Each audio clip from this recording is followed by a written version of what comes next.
Турция, да? Turcia. Yes. Yes. Номер. Bu videoya Sivastopol'da başladım ve Karadeniz'e ulaştık. Şimdi burada çok fazla asker var, o yüzden video çekmek sıkıntı. Bunda sifon yok. Şurada böyle bir pedal var. İyiydi bu. 19. 19. Number 19. Spasiba. Burada sıcak su kazanı var. Buradan su alıp kahve, çay bir şey içebiliyorsunuz.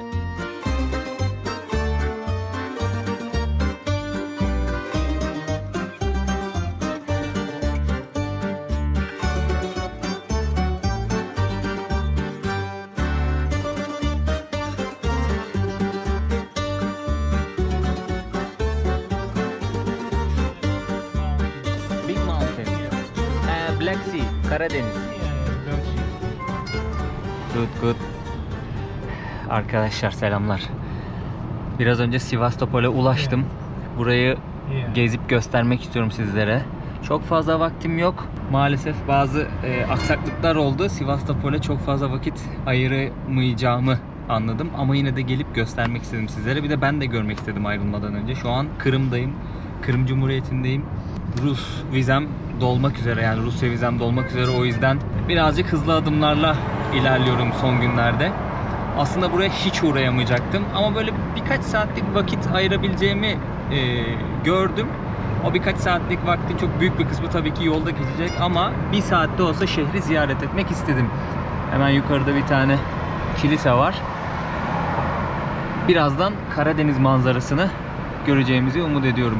What is your name? Vyacheslav. Vyacheslav. Yeah. My name is Burak. Okay. Nice to meet you. Abiyle şeyde tanıştık da otobüs terminalinin orada, taksici beni şehre kadar götürecek şimdi. Şöyle yan taraftan da göstereyim. Böyle tepelik noktalar var. Oralara yerleşim yeri kurulmuş. Havayı karartmadık, o yüzden rahat bir şekilde gezip görebiliriz etrafı. Burada öncelik yayada tabii ki. This is a center. Yeah. Şehir merkezine ulaştık. Zaten otobüs terminalinden şehir merkezi yaklaşık 3,5 kilometre. Ama tabii vakit kısıtlı olduğu için hemen taksiye atlamak zorundaydım ki daha çok yer görelim.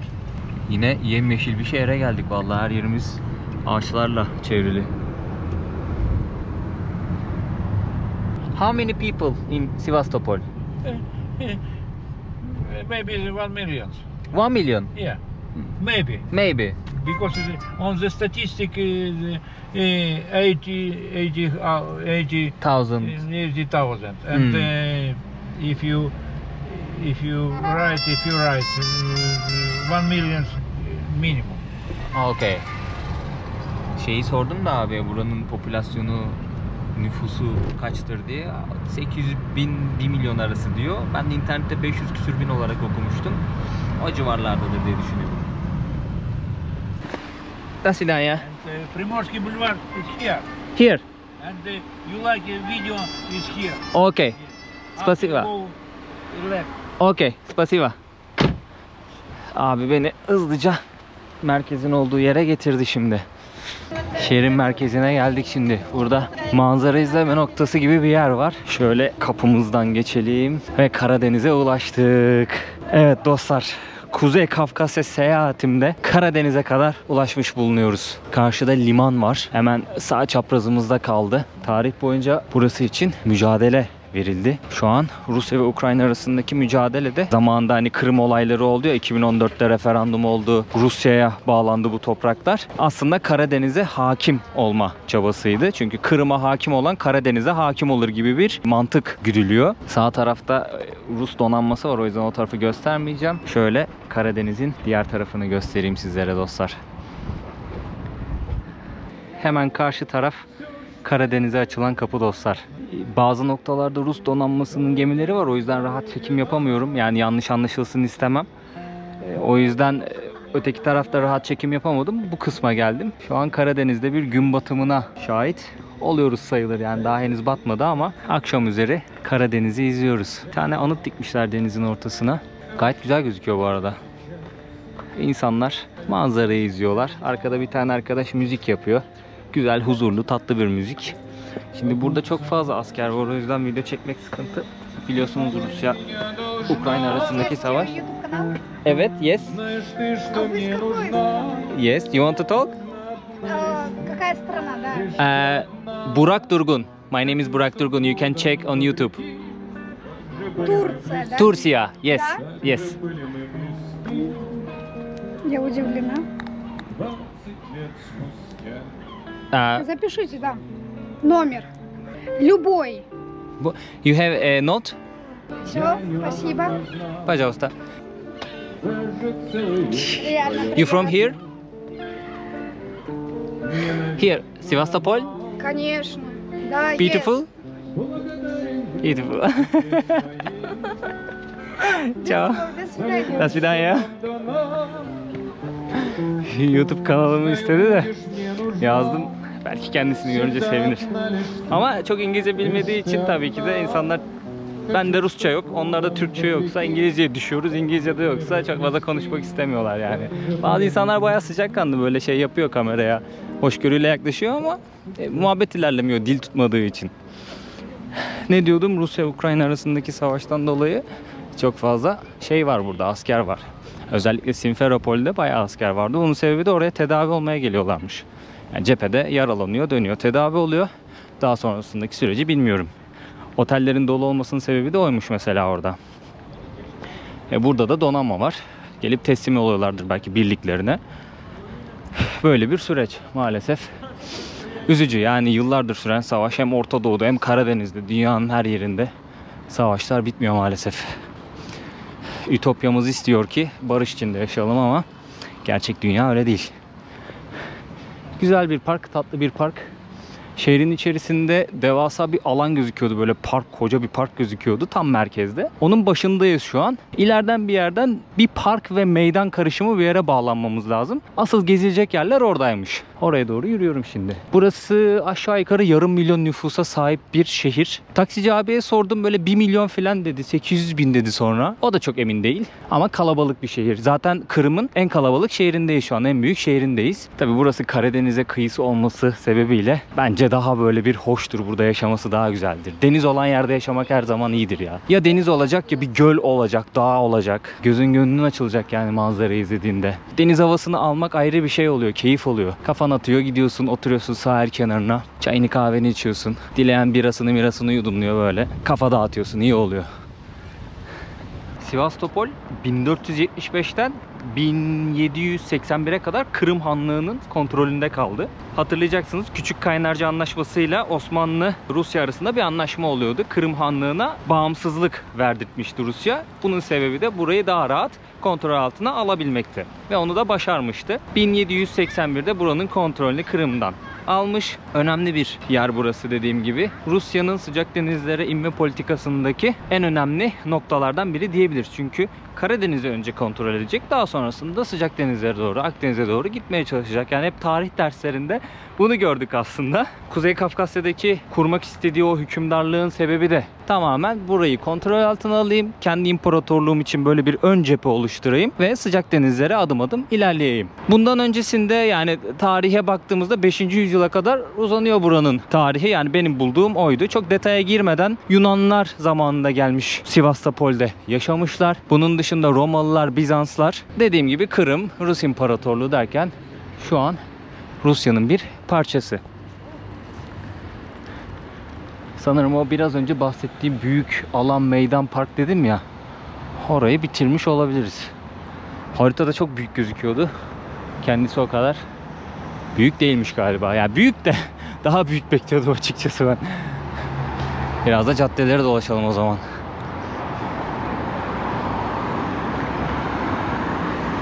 Buraya gelebildiğime sevindim çünkü gerçekten yetişemeyeceğimi düşünmüştüm, göremeyeceğimi düşünmüştüm. Yani bu Kuzey Kafkasya seyahatimde Karadeniz'i görmek istiyordum. Çok kısa bir süre için buradayım ama yine de geldik, buradayız. Keyifliyim o açıdan. Ya benim bu Kırım seyahatim başlı başına sürpriz oldu zaten. Ben Rusya vizesiyle Kırım'a girebileceğimi hiç düşünmemiştim. Ya çünkü buradaki durumu biliyorum. Acaba kapalı olur mu, turistleri almazlar mı diye böyle bir çekinceyle gittim. Bir bilet alayım dedim, bir şansımı deneyeyim. Zaten orada hayır deseler de anlayacaktım. Aa, karşıda ne kadar değişik bir anıt var. Baksanıza, çok değişik bir anıt. Ne anlama geliyor acaba? Bir baktım bilet verdiler bana. Aa dedim gidiyorum Kırım'a. Hiç planda yoktu yani, anladın mı? Birazcık şeyi zorluyorum. Çünkü Rusya vizem bitmek üzere. E-vize aldım 16 günlük. Nasıl aldığımı da anlatmıştım. Kafkas seyahatimin ilk videosuna bakarsanız. Orada anlatmıştım. Abi bir geldim Kırım'dayım. Geziyorum. Ha, asker çok, dikkat ediyorum. Ama yine de geziyoruz burada.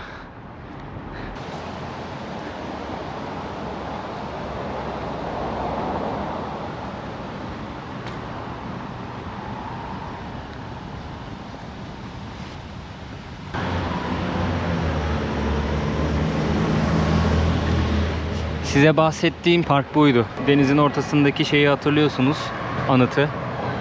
Güneş saati vardı. Öyle parkı gezdik, dolaştık. Devasa bir park. Küçük de değil aslında ya. Ben biraz haksızlık ettim. Çünkü haritada daha büyük gözüküyor ya. Daha uzun yürürüm içinde diye düşündüm. Parkın kalbini kırmış olabiliriz biraz.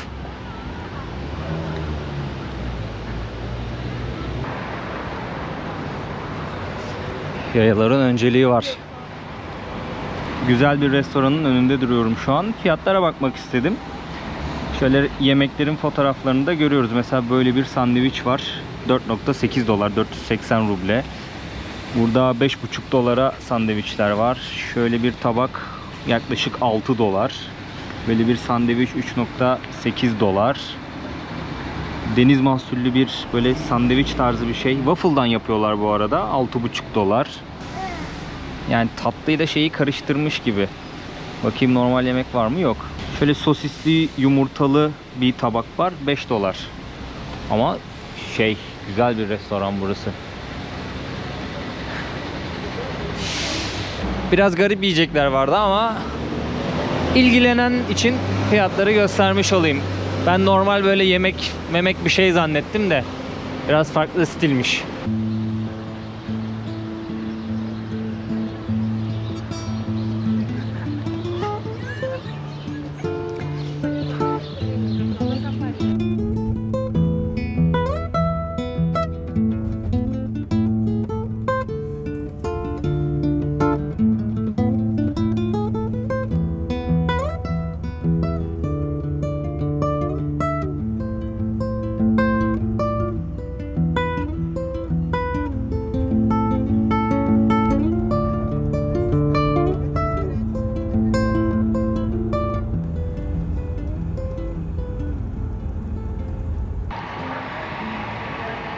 Sivastopol'den hızlı bir şekilde Simferopol'a, başkente geldim.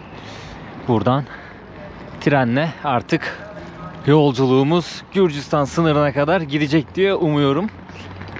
Yolculuğumuzun ilk ayağı buradan Krasnodar'a trenle geçeceğim. Biletimi aldım. 2000 ruble miydi? 20 dolar diyeyim. 20-21 dolar civarı bir şeydi. 13 saatlik bir tren yolculuğu yapacağım. Krasnodar'a yolculuğumuz. Krasnodar'dan da eğer tren bileti bulabilirsem direkt Gürcistan sınırına doğru Vladikavkaz'a, yani Kuzey Osetya'nın başkentine gideceğiz. Ama bulamazsak ne yapacağız? Vladikavkaz'a kadar otobüsle gitmeye çalışacağız. Sivastopol'de gördüğümüz iyi oldu. Yani biraz hızlı gezmek durumunda kaldım ne yazık ki. Ama vakit yok. Yine de gördük. Şimdi tren istasyonunun içerisinde çekim yapmaya sıkıntı yaparlar mı bilmiyorum. Bakalım, girişi ileriden. Oradan bir girelim içeri. Yine trenin içini, düzeni vesaireyi göstereceğim. Artık Rusya maceramız da burada son bulacak.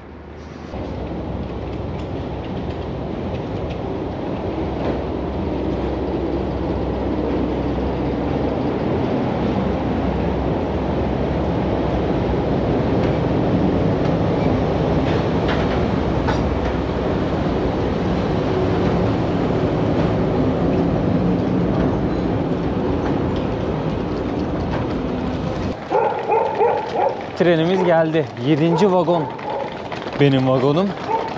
Ucuz olan yerde gidiyorum dostlar. Eğer daha rahat seyahat etmek istiyorsanız, konforlu seyahat etmek istiyorsanız biraz daha para ödeyerek daha konforlu seyahat edebileceğiniz kompartıman satın alıyorsunuz. Ben ucuz olan kompartımana bilet aldım. O da söylediğim gibi 20-21 dolar civarı bir şeydi. Bu tren Moskova'ya gidiyormuş. Şu an saat 10.30. Buraya yanaştı tren. 11'i 10 geçe şey yapacak, hareket edecek. 7. vagon burası. Bizimki de burası.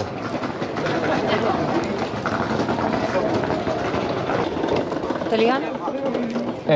Türkiye. Türkiye. Welcome. Thank you. You from here? Sisi, I'm from Russia. Russia. 19. 19. Number 19. Spasiba. Spasiba. Tamam. Doğru vagondayız.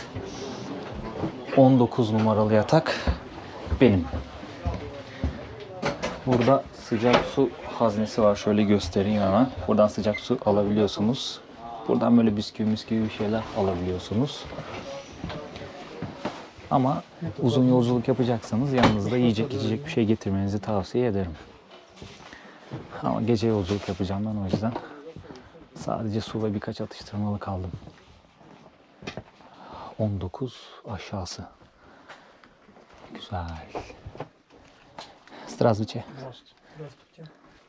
Where do you go? To Moscow? No, Krasnodar. This train going to Moscow, right? Yes, yes. Okay. Moskova'ya gidiyor da tren. Krasnodar'da inelim, yoksa Moskova'ya kadar gerçi gitmeyiz de indirirler muhakkak. Burada çarşaflarımız var. Şöyle ışıkta göstereyim sizlere. Biraz karanlık burası. Altta olmamız iyi oldu ya. Bir havlu, bir yastık kılıfı, bir çarşaf, bir de böyle üstünüze örtmek için bir şey veriyorlar.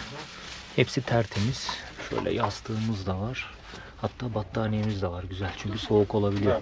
Burada masamız var. Böyle kullanmak istersek, bir şey yiyip içmek istersek buraya bir şey koyabiliyorsunuz. Biraz karanlık gözükmüyor olabilir ama şöyle göstereyim. 13 saatlik yolculuğumuz başlayacak birazdan. Everything is alright? Yes, everything is alright. If you need something, you can ask me. Yeah, sure. What is your name? Olga. Olga, Burak. Nice to meet you. Nice to meet you.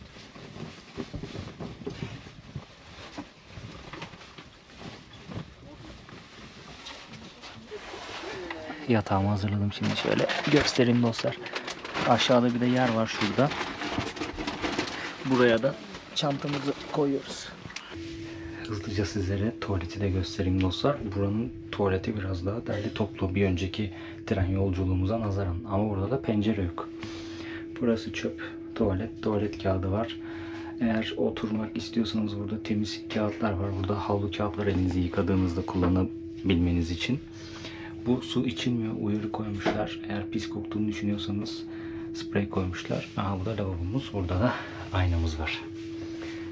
Klasik bir tren tuvaleti. Burada da askı var. Şöyle göstereyim. Hemen trene gelir gelmez üstümü değiştirdim. Artık yatma moduna geçebilirim. Gece yolculukları bu yüzden çok güzel.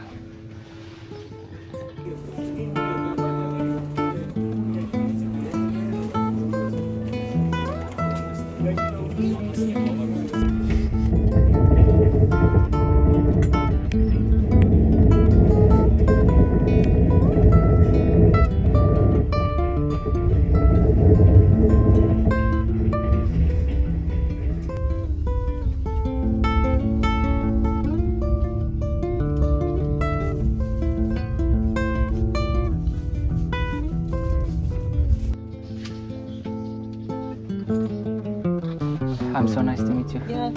Have a safe trip. Good luck. Good luck. Thank you. You too. Bye bye.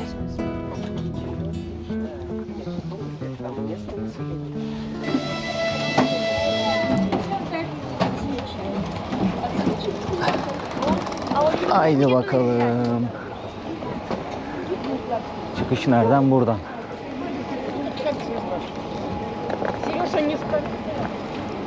Krasnodar'dayız. Tekrardan ayak bastık buraya. Tren istasyonuna iner inmez gidip kendime bilet aldım dostlar. Vladikavkaz'a trenimiz var akşam. Oradan çıktım. Bir tane pazar buldum. Pazar gezelim istedim birazcık. Daha trene vaktimiz var. Burada böyle soğuk salatalar var. Rusya'da sevilen bir kültür. Gelip burada gramaj usulü alıyorsunuz. Mesela bak, bayağı bir deniz ürünü salatası var. Şöyle göstereyim. Rengarenk gözüküyor ama çok ilginç. Birkaç kere denedim. Bazıları lezzetli oluyor ama hepsi değil. Bizim damak tadımıza tuhaf kaçan lezzetler de var aralarında. Akşam 8'de tren. Şu an saat öğlen 12. Yani daha vaktimiz var. Birazcık Krasnodar'da dolaşayım, etrafı yine göstereyim istedim sizlere. Şöyle bir merkezi gösteririm. Sonra bir yere otururum. Çay kahve bir şey içer. Vakit öldürürüm burada. Yorgun hissediyorum çünkü gerçekten çok gezecek halim kalmadı. Yolculuk insanları yıpratıyor ya. Bunda bir anlaşalım. Harbiden insanı yoruyor. Ama seviyoruz. Hem de çok seviyoruz. Şöyle bir dezavantajımız var bu tren yolculuğunda. Yani akşam yapacağım tren yolculuğunda. Şeyler bitmiş. Yataklı vagonlar bitmiş. Abla dedi ki sadece oturarak gidebilirsin dedi. Dedim abla olur, hiç fark etmez yani. Buradan direkt Vladikavkaz'a, yani Kuzey Ossetya'ya, Gürcistan sınırının olduğu bölgeye tren bulabilmişim yani. Şanslıyım. O yüzden hiç problem yok dedim. 1000 ruble. O da ne kadar yapıyor? 10 dolar yapıyor. 13 saatlik bir yolculuk yapacağız akşam. Koltukta uyuruz biz de ya. Dün akşam güzel uyudum ama bu arada. Yani yataklı trende seyahat etmek keyifli oluyor. Burası Krasnaya Caddesi dostlar. En meşhur cadde burası. Anlamı Kızıl Cadde demek.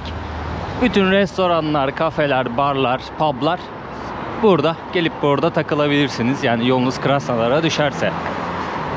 Burayı böyle az göstereceğim sizlere. Çünkü zaten hali hazırda Krasnodar'ı gezip gösterdiğim bir videom var. Burayı merak edenler o videoyu izleyebilirler. Şimdi yolculuğumuz Sivastopol'de başladı. Yani Sivastopol'ü gezdim. Oradan tam olarak bir video çıkmayacağının farkındaydım. Çünkü çok kısıtlı vaktim vardı. O yüzden birazcık da gezeyim göreyim istemiştim. Oraya kadar gittik sonuçta. Karadeniz'e inelim yani. Kısıtlı bir vaktim olsa da gidip görmek istedim. Bunun yanı sıra sizlere de göstermek istedim. O yüzden video orada başladık. Daha sonrasında yolculuklarla birlikte Vladikavkaz'a kadar, yani Gürcistan sınırına kadar ulaşmaya çalışacağım. Yani aslında bir dönüş yolculuğu oluyor şu an. Rusya Federasyonu çok büyük bir coğrafyayı kaplıyor. Yani burada gelip gezmek için gerçekten belki aylara ihtiyacınız var. Yani 6 aydan daha fazla bir zamana ihtiyacınız var ki böyle hakkını vererek gezip, görüp, öğrenip ilerleyebilirsiniz bu coğrafyada. Çünkü farklı farklı milletler yaşıyor. Yani benim araştırdığım kadarıyla 70'in üzerinde millet yaşıyor. Farklı kültürler, farklı diller. O yüzden böyle kısa kısa seyahatlerle Rusya'yı aralıklarla gezeceğim. Tek seferde Rusya seyahatini yapsam büyük ihtimalle birçoğunuz sıkılacaktır. O yüzden ara ara Rusya'ya geleceğiz. Buradaki heyecanımızı, hevesimizi taze tutmaya çalışacağız. Diri tutmaya çalışacağız. Vallahi şahane bir hava var bugün Krasnodar'da. Yazılışı Krasnodar ama burada Ruslara dikkat ettim, Krasnodar diye telaffuz ediyor. Burası şehrin merkezi diyebilirim dostlar. Bütün kalabalık bu bölgede. Şehrin her yeri yemyeşil, yani nispeten büyük bir şehir burası. Gezip gördüğümüz yerlere nazaran daha kalabalık. 1 milyon nüfusu var. Caddeler geniş, sokaklar geniş. Yayalar için kaldırımlar geniş. Şehrin adının şöyle bir hikayesi var. Şehrin ilk ismi Ekaterinador mu? Öyle bir şeydi yanlış hatırlamıyorsam. Öyle bir isim koymuşlar zamanında. O da Katerina'nın hediyesi anlamına geliyormuş. Yani Büyük Katerina'ya, Çariçe, 2. Katerina'ya ithafen öyle bir isim vermişler. 2. Katerina da Kırım Hanlığı'nı Rus İmparatorluğu'na bağlayan Çariçe. 34 yıl hüküm sürmüş Çarlık Rusyası'nda. Ekim devrimi oluyor. Sovyet Sosyalist Cumhuriyetler Birliği kuruluyor ve bu şehre Krasnodar ismini veriyorlar. Bunun anlamı da Kızılların hediyesi. Biliyorsunuz komünistlerin rengi kırmızı, kızıl. Hatta ordu da Kızıl Ordu. Buradan geliyor. O yüzden Kızılların hediyesi, yani komünistlere ithafen verilmiş bir isim.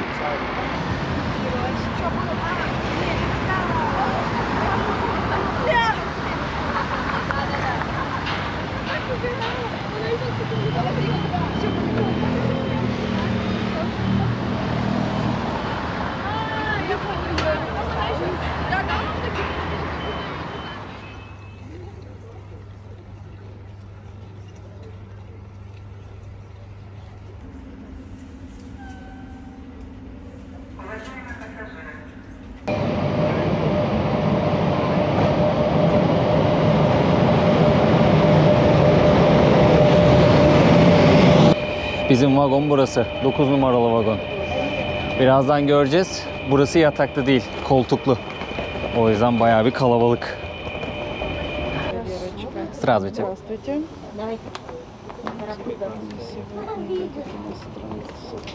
Так, это номер. Aa, passport number. Вот это, да? Aha, passport number. Ага, 20. Не будет. 45 место. Проходите, этот паспорт не убирайте, будет повторная проверка. It's okay? Да, да. Okay, спасибо. Bizim pasaportta TC kimlik numarası yazıyor ya. Pasaport numarası yerine yanlışlıkla TC kimlik numarasını yazıyorlar. Sistemde bulamadık diyorlar. Ona dikkat edin dostlar. Şöyle göstereyim. Burada sıcak su kazanı var. Buradan su alıp kahve, çay bir şey içebiliyorsunuz. Böyle noodle'dır, sudur, koladır, bilmem nedir, çikolatadır, gofrettir bir şeyler satıyorlar. Şimdi bu tren birazcık farklı. Burada oturarak gideceğiz. 45 numara bizim. Terse geldik be. 45 neresi? 45 şurası. Aynen şurası. 45-46 iyi şeydeyiz. Cam kenarındayız. Üst tarafta şöyle göstereyim. Valiz koyma yeri var. Burada Allah bir şey yemek istiyorsanız böyle bunu indiriyorsunuz ama bu metal. Dikkat etmekte fayda var. Trenin içi bu şekilde dostlar. 13 saatlik yolculuğumuz var. Vladikavkaz'a gidiyoruz, Kuzey Osetya'ya. Yolculuğumuz Tiflis'ten başlamıştı. Tiflis'te bitecek, yani Tiflis'ten başlamıştı derken Kuzey Kafkasya seyahati. Orada başlamıştı, orada da bitecek. Bana iyi yolculuklar. Aha, ışıkları kapatmaya başladılar bile. Şöyle Krasnodar'ın tren istasyonunu bir kez daha göstereyim.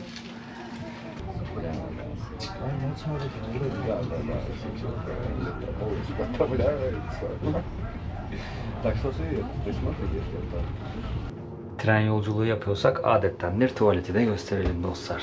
Bunun dizaynı birazcık farklı, biraz daha geniş geldi bana. Tuvalet de farklı. Bunda sifon yok. Şurada böyle bir pedal var. Buraya basıyorsunuz. Şurada kapakçık açılıyor, aşağı dökülüyor. Tuvalet kağıdı var, kağıt havlu var. Yine oturmak isterseniz temiz böyle bir kağıt gibi bir şey koymuşlar.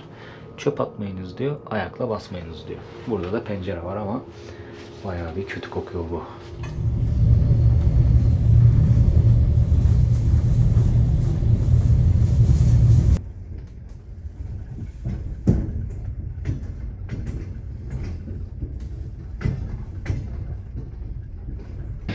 Vladikavkaz'a yaklaştık dostlar.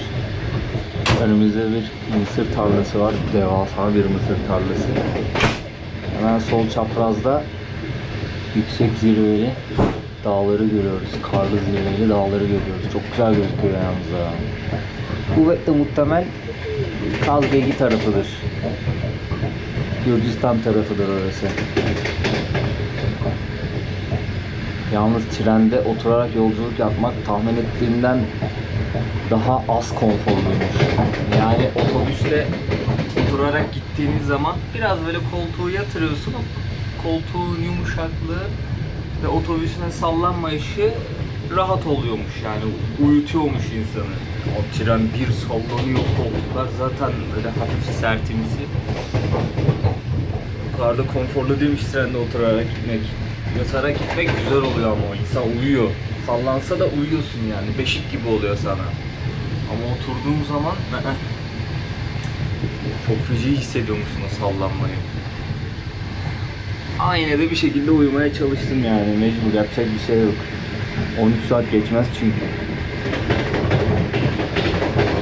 Ne yiyormuşlar öyle?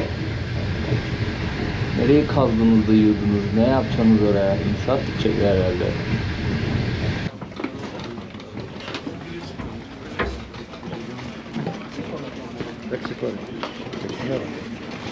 Vladikavkaz'a vardık. Sağ ol abi.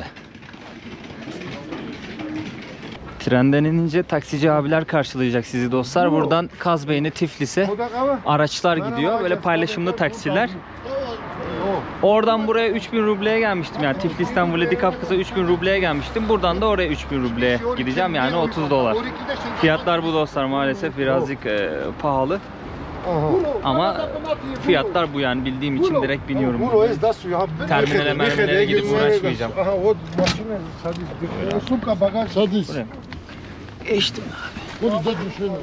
İyi oldu ya. Ben buradan otogara yürürüm diye düşünüyordum. 5-6 kilometre uzakta. Oradan marşruta biner öyle geçerim Tiflis'e diye düşünüyordum. İnternetten böyle fiyatlara baktım ki zaten kendim de biliyorum 3000 rubleye gelmiştim oradan buraya. Bilmiyorum yani fiyat sorduğumda hep 3000 ruble dediler. O yüzden internetteki fiyatlar da hep 3000 ruble civarındaydı. Burada paylaşımlı taksi bulunca beklemek istemedim. Aynı fiyat zaten. Hızlıdan sınırı geçelim de ulaşalım Gürcistan'a.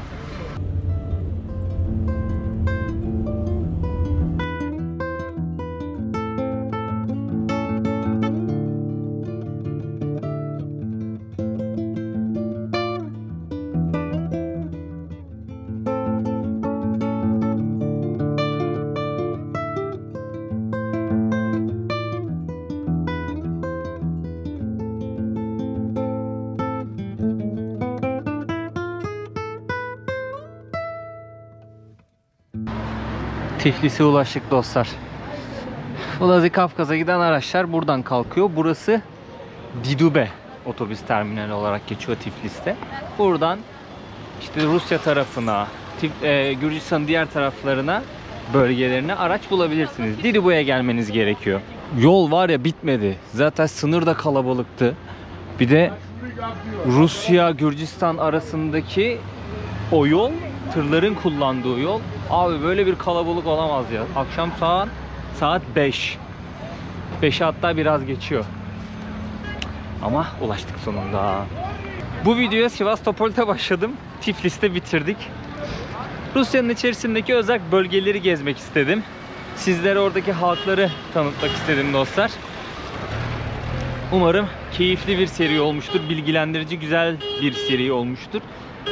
Burada artık videoyu bitiriyorum. Ben kendime kalacak bir yer bulacağım. Bir sonraki videoda görüşmek üzere diyeyim. Birazcık yoruldum, açım. Sınır gerçekten yordu, çok kalabalıktı ya. Yani çıkarken polis, aynı polise denk geldim bu arada, biliyor musunuz? Beni sorguya gönderen polise denk geldim. Tanıdı beni, tanıdı tamam mı? Böyle baktı filan. Ondan sonra şey yaptı.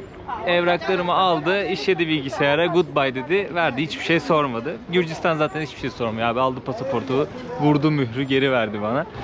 Yani aynı polise denk gelmem de Rusya'dan çıkarken bayağı bir şey oldu. Aha dedim, yine bir şeyler soracak herhalde yani. İyi ki sormadı, yoksa sınırda beklemezler yine bunlar. Güvenmeyin çok şeylere, servisçilere. Çantanıza mantanıza da dikkat edin, alıp gitmesinler. Gitmezler de siz dikkat edin her şeye. Hadi görüşürüz. Ben kaçtım. Videoyu beğenirseniz, yorum atarsanız ve abone olursanız da çok sevinirim dostlar. Adios amigos diyorum. Hava güzel vallahi burada. Ama taksi.